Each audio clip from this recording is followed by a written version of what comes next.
Well, this entire operation probably would have made for a pretty good video, but I'm by myself. Borrowed a engine hoist from my buddy, and this is the replacement engine for the 240.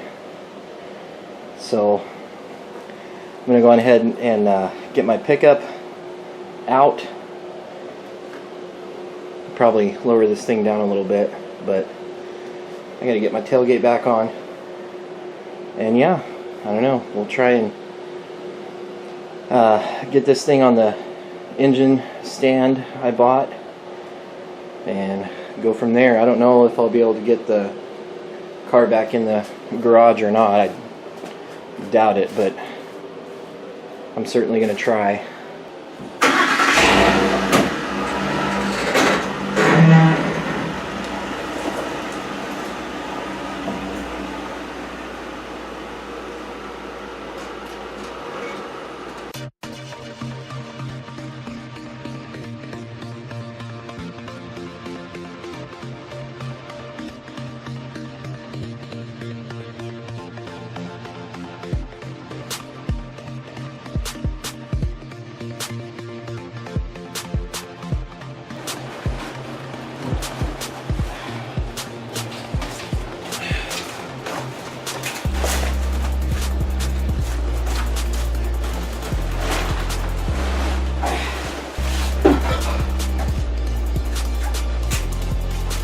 That's how you move a KA transmission.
Alright, we got the engine stand all put together.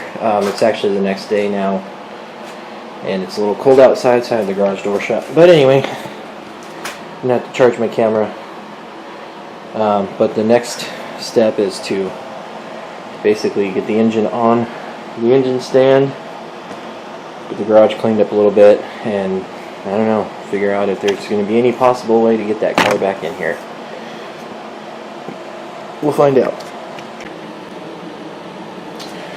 Alright, so I've lowered the engine down, and what I'm going to do next is remove the clutch and the flywheel and get this thing ready to get up on the engine stand.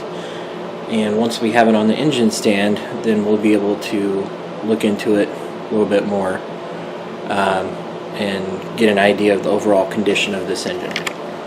So let's get to it.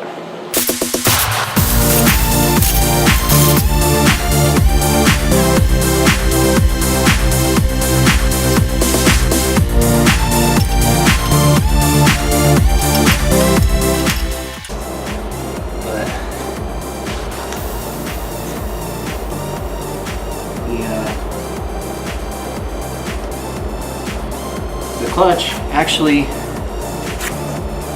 isn't terrible. Definitely reusable, so that's good. Clutch and the pressure plate. Sweet. Alright, so this isn't the most glorious setup, but basically just took my tow strap, you know, around the flywheel, and got it to where I could get the bolts loose. So now we'll buzz them out, get the flywheel off.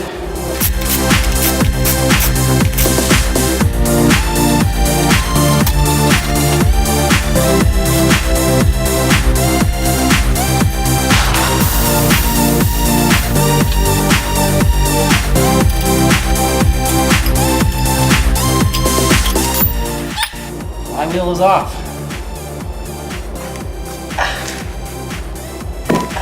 Rear main seal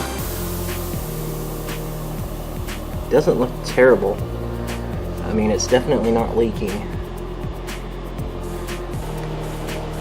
Alright, so here we are. We've got the engine in a position to where it is ready to get up on the engine stand. So that's what I'm going to work on right now. I got to move a couple of things, clutch, flywheel, so on and so forth. Get things arranged so I can get the engine up on the engine stand. And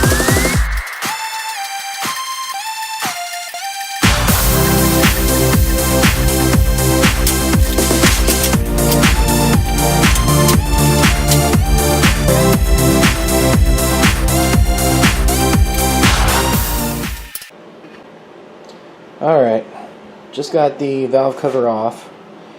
Kind of doing an initial inspection here. I mean, it's dirty. It's got some buildup. The timing chain guide is still there on the top, so that's gonna come off fairly quickly.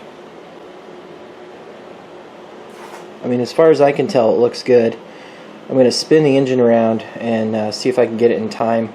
They had a whole bunch of RTV holding that valve cover gasket in place, and so that's probably what some of that goop is in there. So yeah, definitely going to have to see about getting it cleaned.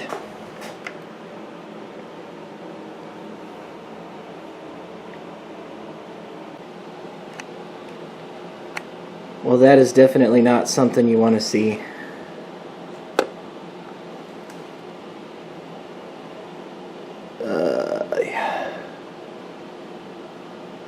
Not good. That kind of pisses me off, actually. Well, hey everyone, so hopefully the music there can't really be heard, and if it can, I'll just do a bunch of talking because I don't really want to go over there and turn it off because it's a good song. But anyway, so I've been working on pulling this stupid engine apart because I found that the one of the cam lobes is just chewed all to heck, and in case, you know, whatever I decide to do, you know, anyway. Yeah, so there you go. So I pulled the oil pan off. I didn't film it because, I don't know, I'm just like looking at this engine right now. Nothing looked broken, but there were some shards of aluminum bits down in the pan. I've got the front cover pulled off here, and like you can see, yeah, you can see some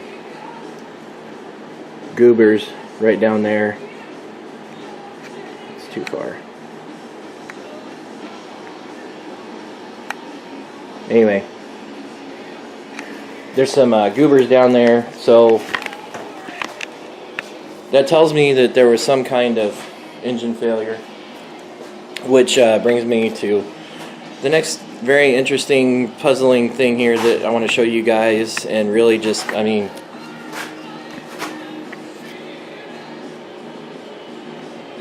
how does that kind of thing happen? Like, why? How do we have a bolt just like randomly chilling in there? Like, what else am I gonna find? I don't know. I'm trying to pull the cylinder head off to see what kind of damage I have on the pistons. When I had the oil pan off, I couldn't see anything visibly broken, but it kind of looked like there may have been a cracked piston on number 2, although that could have just been the way that the oil was kind of draining down. I don't know. So I'm trying to get the cylinder head off so that I can look at that. And yeah, we'll go from there. Yeah, there's a really good shot of some of this goober that I'm seeing, you know, in the engine.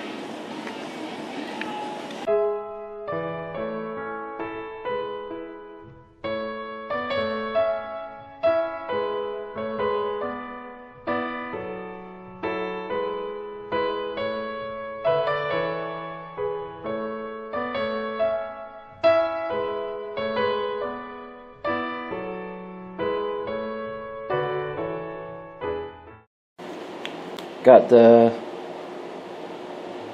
gear off for the lower timing chain. And there's a better shot of some of that aluminum shrapnel. So I've already loosened the head bolts. I'm still working on the process of loosening them to get the cylinder head off, but that's the next step. Okay, I think I'm at the point where I can pull the cylinder head off. So here goes nothing. Hold on to your butts, I guess.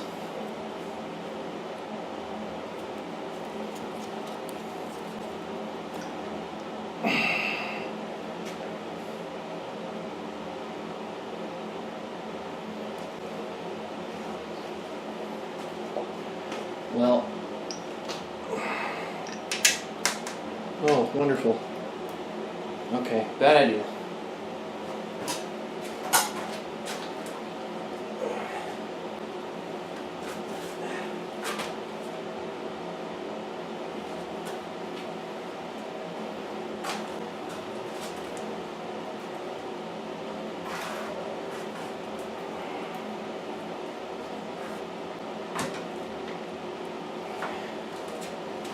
Don't know what fell out.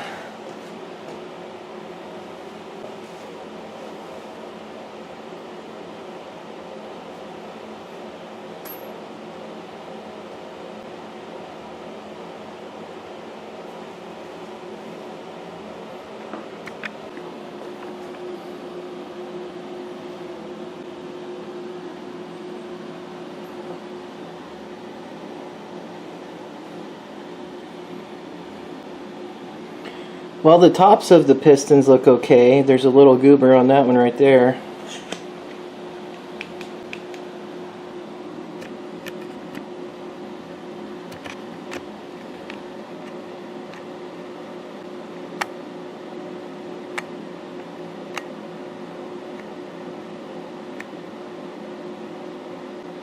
Could have been where a valve hit.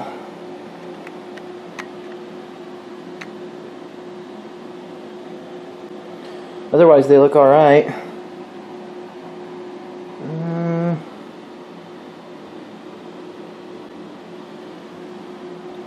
going to do some more detailed looking off camera though.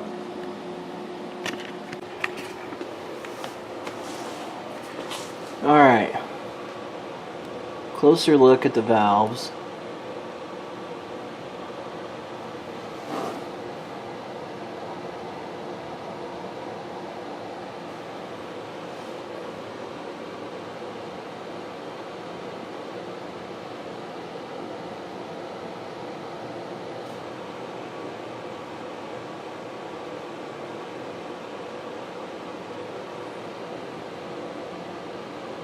I mean, they look okay.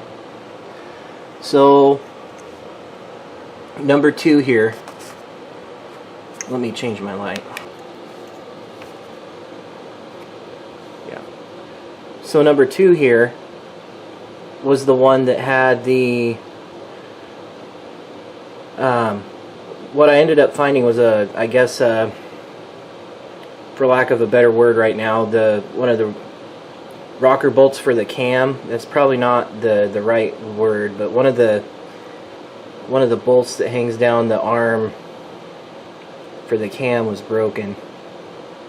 And I'm wondering if that caused the cam, obviously because it was loose, to kind of jump around and destroy that lifter.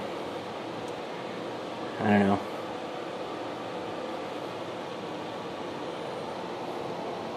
The bottom end of the head looks okay though, it's just really dirty. Naturally though.